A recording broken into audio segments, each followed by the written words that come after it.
Thank you to the founding sponsor of Undivided, 1530 Mortgage. Visit them at 1530mortgage.com. If you guys have been paying any attention this past couple weeks, you know it has been a violent few weeks in the city of Seattle, and we're finally seeing a hint of political will. The newly elected mayor, Bruce Harrell, along with the police department, local, county, and federal prosecutors pledging to crack down on crime. Like 3rd Avenue and other areas in the city where crime is prevalent, the first step to ensuring safety has to be stabilizing the area, shutting down criminal behavior, and resetting norms.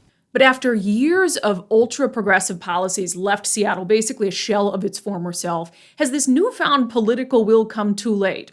Some business owners say yes.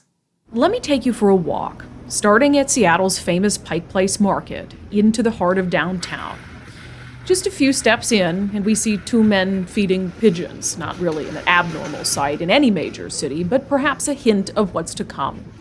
A few more steps and we're outside Target, so are a few of the city's homeless. Here, on any given day, you might see a sight like this: police rounding up a suspected shoplifter carrying a toaster oven. The store sees a lot of people just like him. People stealing to feed their drug habit.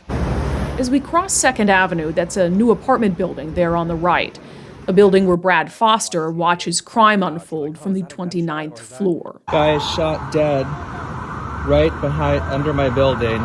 Not what he expected when he moved into a high-end building downtown. Let's keep walking across 3rd Avenue. We've gone only 2 blocks. As we take a left on 3rd, we pass Piroshki, the bakery now closed because of concerns over crime. Just a few more steps before it all comes together. The homelessness, the mental health issues, the drug use, the stolen merchandise from Target.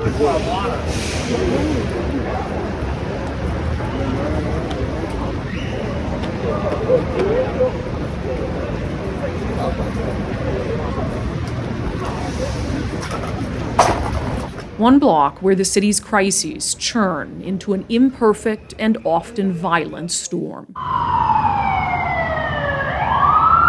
There have been 2 stabbings and 3 shootings on this block just in the past 12 days, 2 of them deadly. On Friday, the city's new mayor stood with the police chief and prosecutors to say enough. Things have to drastically change. As they spoke, Seattle police officers were clearing the area, telling drug users to move along. A mobile precinct sat nearby. Outside Piroshki, which looked like this just a week ago, the area was cleared out by Friday afternoon, but not nearly soon enough for owner Olga Sagan. It's just banging your head against the wall at this point. It was the deadly shooting last Sunday that finally forced her hand. The bakery's surveillance video captured people running from the sounds of gunshots outside. It's the 3rd one in a month. So as a responsible business owner, I'm putting my employees and customers on the line to be shot. I mean, I don't want to wait till it's too late and my business is done because some of my employees died and I'm carrying this with me. I mean, my employee safety is my number 1 priority. My customer safety is right up there. We would open at 7 a.m., come out in the morning. If there was anybody here, we would ask them to kind of, just please, if you can step away, this is a private property. This was meant for people to have pastries here, and they would stand here, have their coffee, have their pastry. This shelf here that now is a, drug shelf. Olga opened this location in 2018 during what was billed as the Pike and Pine Renaissance, a project aimed at making this area the, quote, best pedestrian experience in the city. Some renaissance that turned out to be. To have opened this location as part of a, quote unquote, renaissance for this avenue, and a couple years later to be leaving this location under these circumstances.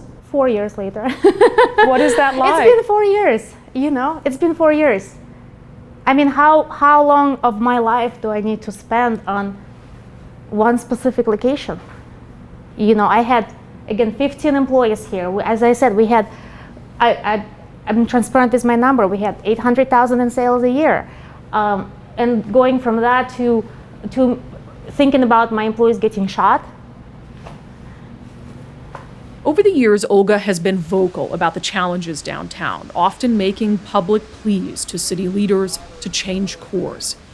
But on this day, she'd run out of words for them. What's your message to city leaders? I have no message for city leaders. I'm done sending city leaders. This is my last message to city leaders. I don't know if they may be not qualified to do their job. Maybe it's a county, maybe it's a state, maybe it's national. I have no message. You can't find who is right, who is wrong. This is too complex. It's a humanitarian crisis, it's a crime crisis. I have no more messages. I will pay my taxes, I will keep employing employees, I'll keep being a good employer here, and I will not be in the middle of the political mess that this city has become, fighting over who is right and who is wrong and who is, and forgetting that,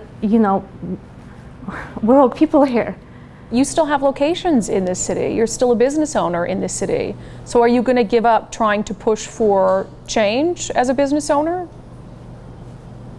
Yeah. Absolutely. You're going to give up? Absolutely. Absolutely. And no one is listening. This is not new. This is not, look at how many small businesses we have left here. We only have big businesses here. They're not listening. And at this point, I'm a smart business owner. I have pivoted my business during pandemic. I can read signs, I can read patterns, and this is a pattern that I can't deal with anymore. It's the definition of being crazy, is doing the same thing over and over and over and over and expecting different results. So what does giving up look like? It's look like not caring about what's happening outside the windows right now, right here. That's what it looks like. You're acting very fed up, and I don't blame you, but you're also very emotional. So as much as you are saying you want to wash your hands of this, your eyes right now are telling me that that's very hard to do. It's just disappointing. Again, like the city and the state, and it coming here from, being an immigrant, coming here, getting 5 locations in the city, seeing how powerful this city is, the state is, the country is, how much money there is, how much wealth, what a wonderful, smart people we're surrounded ourselves with, that you can achieve anything you want to put your mind to when everybody works together on one goal, and seeing that that's what we're ending up with, it's such a waste, and it's not worth my time anymore. Now, there's one other big issue to contend with here. Even if politicians and police and prosecutors are sincere in wanting to try harder to get the crime issues and public safety issues in Seattle under control, there's the question about, can they keep it that way? There have been periods of time in Seattle that have been very, very bad downtown, and then all of a sudden there's a little political will to do some emphasis patrols. It gets better for a period of time, and then it gets worse again. I'll point to, take a look at this picture. You guys remember Brad Foster? We did a story on him before. He's the guy who lives down in the 29th floor of that high rise near the Target downtown. He posted this on Saturday. And it is a picture of basically the crowd that used to be at 3rd and Pine, now just a block away, gathering somewhere else. And this was the concern, that as soon as the city came in, laid down the law on one block, that this criminal element would just go to another block.